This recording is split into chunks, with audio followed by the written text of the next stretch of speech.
Welcome back to Balderdash Academy. Our points are, in last place is myself with 0 points. Next we have Steve with 650. We have Molly with 850. Nate with 950. And in the lead is Marie with 1,200. Killing it. Big money, indeed. Big belt buckles. It is time for our second pop quiz. This pop quiz is from the head of STEAM, Professor Nate Green. What do you have for us, Nate? Yes, well, being a professor of STEAM, I thought I would bring in a famous American scientist who once said, "Roads, where we're going, we don't need roads." And then the DeLorean began to drive out of sight, and the only thing left behind was Colonel James Rhodes, who quietly sobbed alone there on the street. Oh. Why does nobody need James Rhodes? So now that story killed some time. Great. Awesome reading. I'm going to ponder that before I go to bed. Before mechanical clocks were invented with spinning hands, what words were used to describe the directions of clockwise and counterclockwise? Does this have anything to do with the story you just told? It has some, time travel, time DeLorean, and I killed time with a stupid story. Yeah. I thought it had something to do with James Rhodes. No. I was killing time. We're talking about clocks, counterclockwise. Yeah. And if you're not in the US, it's not counterclockwise, it's anti-clockwise. But yeah, so before clocks and moving hands, what words were used and why? Steve. Before clocks were the standard thing to tell time, a lot of people use sundials and things like that. But one of the most common things people used to check kind of the time of day was actually their penis. Now you can kind of have a sense of the time of day. I know. So obviously, it's morning because your penis is erect. That's a good first sign. That's how you know it's breakfast time. Basically, that's what the cavemen used to tell time. And throughout the day, it would kind of shift. And by bedtime, it was limp and floppy. This is all gonna get cut, isn't it? Anyway, so the word, of course, was clockwise and counterclockwise. And they kind of made it a little more PG later on in life, obviously, they just put an L in there to make it so you could say it in front of your kids. I have a follow-up question for you, yes, Steve. Of course. For those of us non-penis-bearing humans, how would I have ever told time? Do I have to find a cock? Let me explain this to you. This is the only reason men are relevant to this day. Women would have dominated the world a long time ago if they didn't need men to tell time. Okay. It's the sad truth. All right. Touché. Okay, so we have that was a toaster pro-woman thing. I hope it came off that way. It did. Well done. Good save. Yeah. Good save. Good job, Steve. So we're talking about Pop-Tarts in the morning and Limp Biscuits at night. And Bob, what is your thoughts? So, the terminology is actually based on the movement of the sun, because prior to clocks, you had no other reference. It's why when we get up, we orient ourselves. Orientation means to find east. Occident means west. So east and west were the primary directions, with the sun or against the sun. So you traveled either sunwise, or when the sun in the morning, it showed off your shadow. So you either went sunwise or shadowwise. Very interesting. Yeah. All right. So it's all about your sun. And Molly, what did they call counterclockwise and clockwise before clocks? Well, as Bob said, there were no clocks, so there wasn't really any reference to which way a clock was going. So basically, to tell a direction, they said it's this way and that way. Yes, the very scientific this away or that away.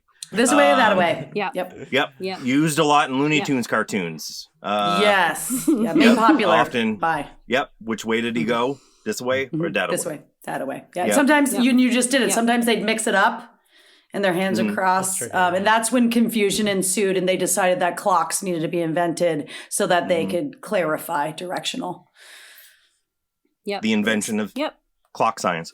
Yeah. Marie, tell us a little bit Yes. about your version of reality. Well, time telling has been a thing the entire existence of time, and so has natural geography, like rivers and upstream and downstream, and things naturally flow downstream, and it sort of goes against logic to go upstream. So with the progression of time moving clockwise, that would be downstream, and counterclockwise would be upstream. Also something you don't want to infer on clockwise.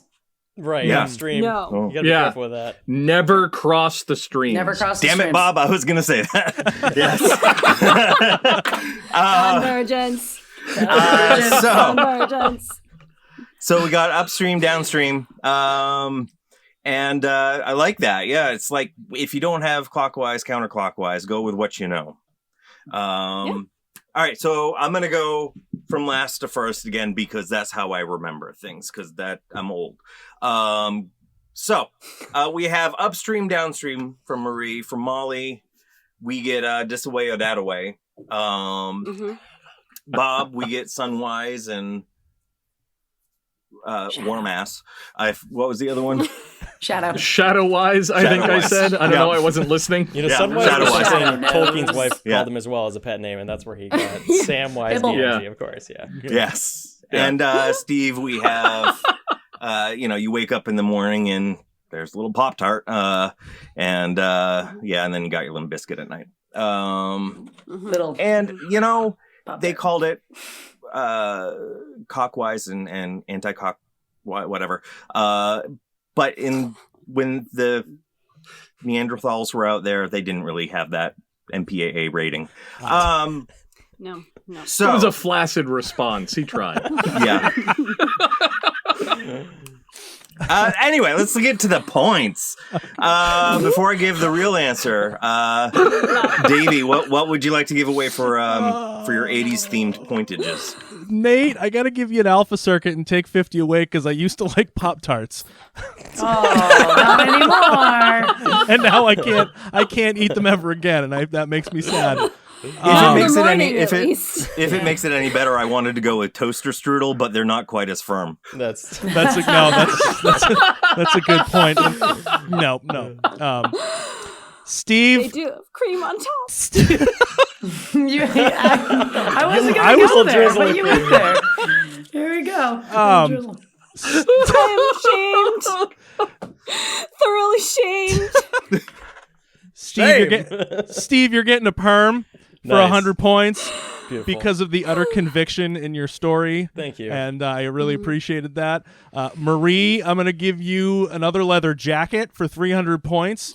Really enjoyed you. the upstream, downstream. And Molly, because this is still how I tell time, I'm going to give you a glistening Trans Am for 500 points. Yes. Yes. Right. Nice. Very nice. All right, so we actually had somebody with half a correct answer. And that would have been Bob. So yes, the sunwise was one of the words. It was also referred to as diesel or diesel, which is from the Scottish Gaelic language. That's what I put in my husband's Jeep. Yeah. Deasil. It's spelled a little bit differently. And then for counterclock or counterclockwise, we have Wintershins, which comes from the Latin word dexter, which means right. And this is, I got that wrong, it's clockwise. I've been drinking a little. I haven't been, but I need an excuse. So diesel comes from dexter. Widdershins is anti-clockwise. Yeah. Okay. That sounds good. Thank you, Headmaster. Yep. He knows everything. But I that popped up in a little piece of trivia thing. I'm like, that's kind of cool. So I wanted to share it with y'all. Thank you. All right. Thank you. I had a pet rat growing up called Widdershins. Okay. Of course you did. Nice. What? So How long did you have the rat? long enough to know that rats make great pets. About 2 years. I had rats too as a kid. Cool. They're awesome. They'll sit on your shoulder, Yeah. flap their tail around. It's great. No, very bad eyesight. They'll nip you because they think you're a peanut. Yeah. And they get tumors, which is really sad. All right. Yeah. And Wintershins also when you go out in a snowstorm wearing Poor knickers. rats. That is Yeah. true. Yes, Widdershins yes. right up to your throat. Yeah. All right. So it's time for our Like a 30 dickie. seconds or less question. Dave, this question is... That's so fun. Another hard-hitting question. All right, are you ready? I am. Let's do it. If this is too personal, we understand. How many cups of coffee, tea, or beverage of choice do you have each morning? Well, I have a process. I have a process for everything. So I have a process for my coffee. So I usually get up at 6:30 in the morning. I brew Have my a first. Pop-Tart. I have a Pop-Tart. I get out of bed with my Pop-Tart. I get out of bed with my Pop-Tart, and I brew myself a cup of coffee. I get in the shower. I get myself ready. You know, I eat my Pop-Tart in the shower because then it gets gets wet and crumbly. Metaphors are getting confused here. Get dressed. Get myself ready for work. About 7:30, I have another cup of coffee before I leave the house. Go to work. Usually about mid-morning, sometimes after lunch, I'll have a cup in the afternoon, and then when I come home, I'll have a cup after dinner. And people think that's crazy that I drink a cup of coffee after 7:30 at night. In fact, I had a large cup of coffee just before I came down for this. Smart. So usually, I'd You're say gonna about need it. 3 to 4 cups. 3 to 4 cups a day. I drink coffee. Yeah. All right, Black, that makes sense. cream, sugar. Usually cream only. I don't put sugar in my coffee. I don't. It's too sweet. We get Too great sweet. coffee buddies. Absolutely. Yes. Yeah. You'd be coffee mates. Yes. All right. All right. Our next game is Lie Again. So I'm going to read a weird or unusual fact about a select member of the faculty.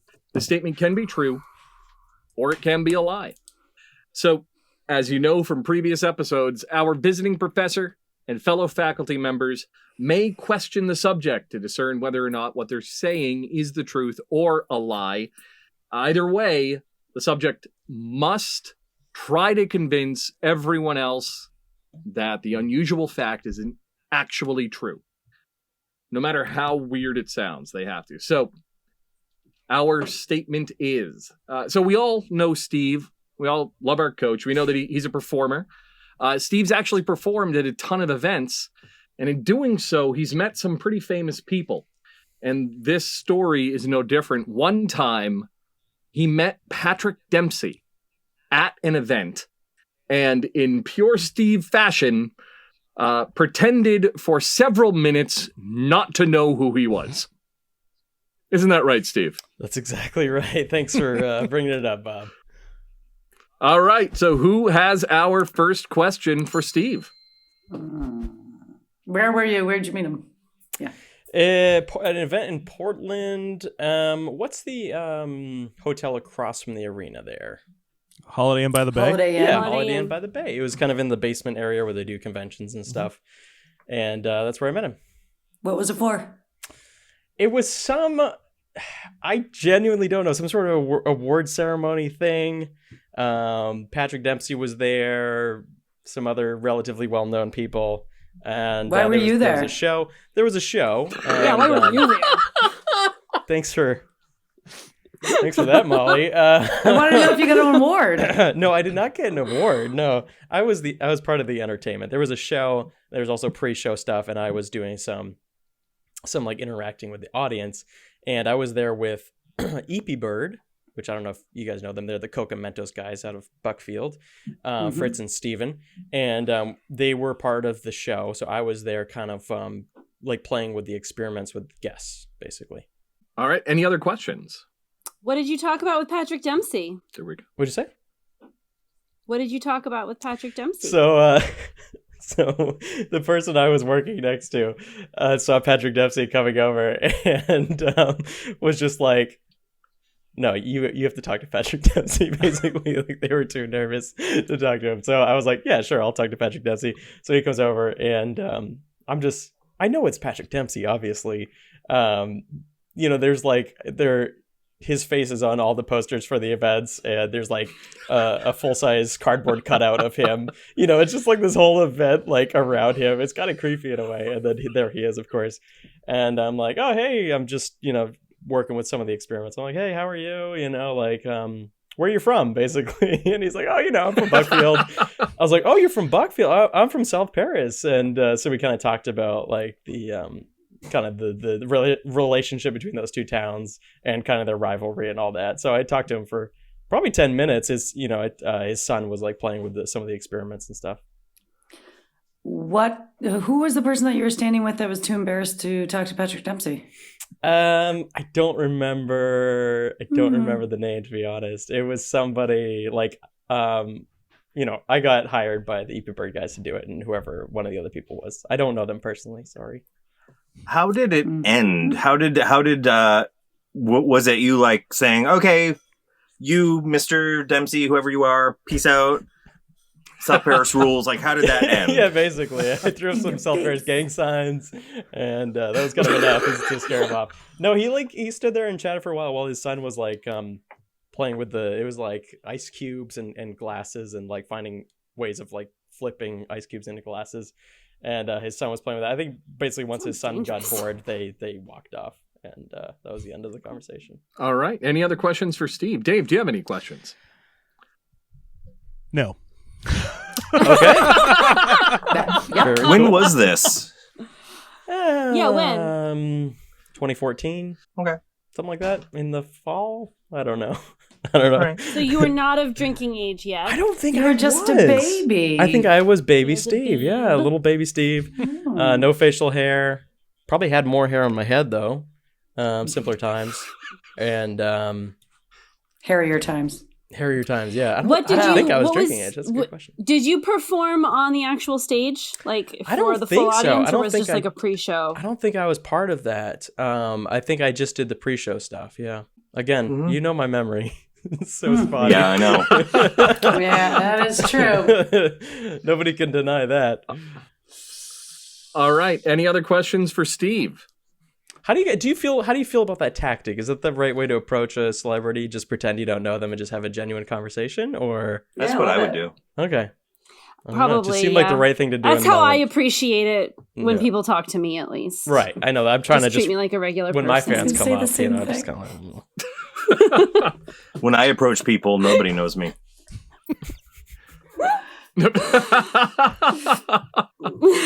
All right, Steve. All right, so yes, you've heard the questions. Oh, do you have a question? No. Or she just wanted to say my name in an intimidating voice. Say my name. Say my name. In an intimidating voice. All right, so you've heard the questions. Now let's hear your conclusions. Nate, is Steve telling the truth, or is he telling a lie? Oh, God, I want this to be a lie because it seems like something that you would make up, Bob, but I also know that Steve will take any job if it's offered to him. He'll take it. And especially in 2014, he's probably just starting out, and this would probably be a big one for him. So I think I think it's the truth. All right, Marie, what's your answer? Oh, man.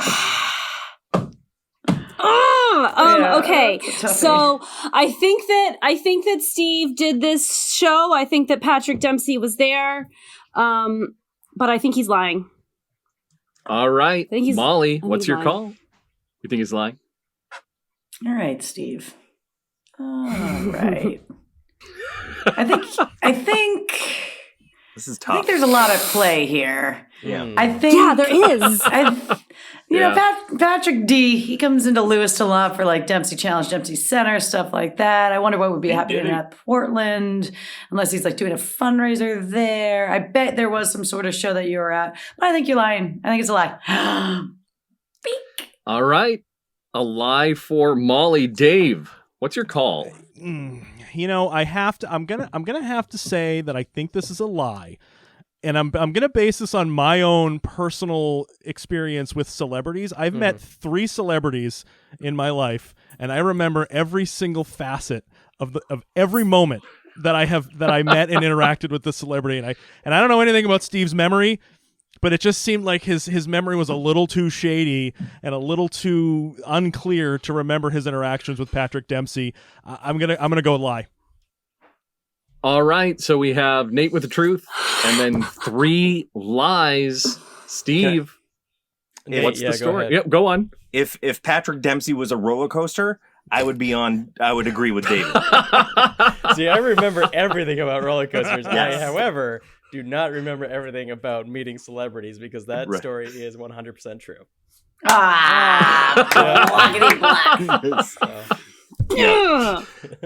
All right. Well done. Dave, how would you like to score? You know what? I'm going to give everybody a perm for this Nice. for this round. Everybody gets 100 points. All right. How long Everybody until I can gets shower? 100. Thank you. So How long until you Nate can is- shower? I have so many perms now.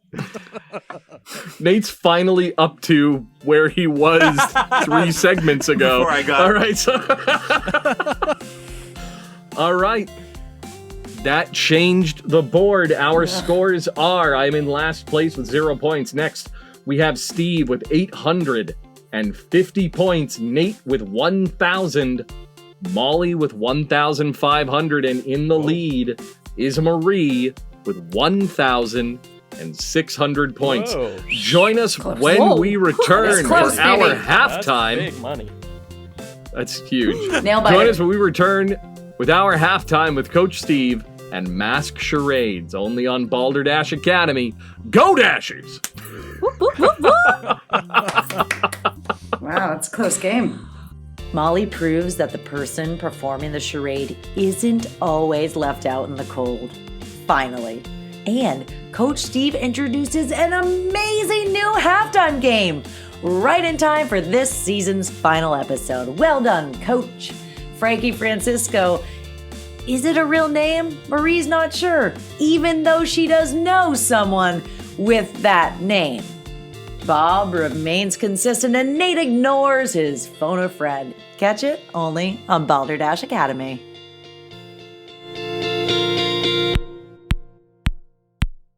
One of my favorite songs that I heard in college, I was eating at an Indian restaurant for my birthday, and there was this Bollywood remix of the Knight Rider song with like Indian sitar like and lyrics over it, and it is the dopest thing I've ever heard, and I can't find it.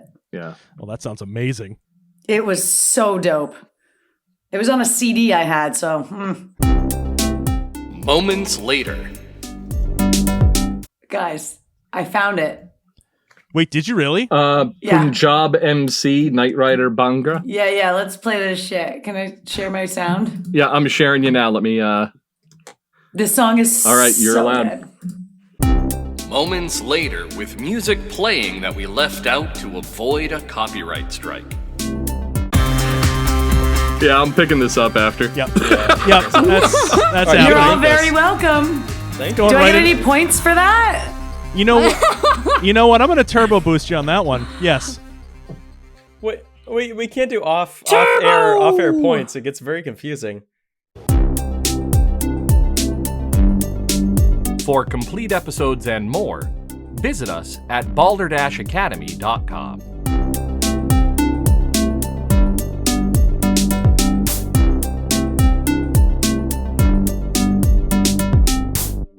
Go Dashers!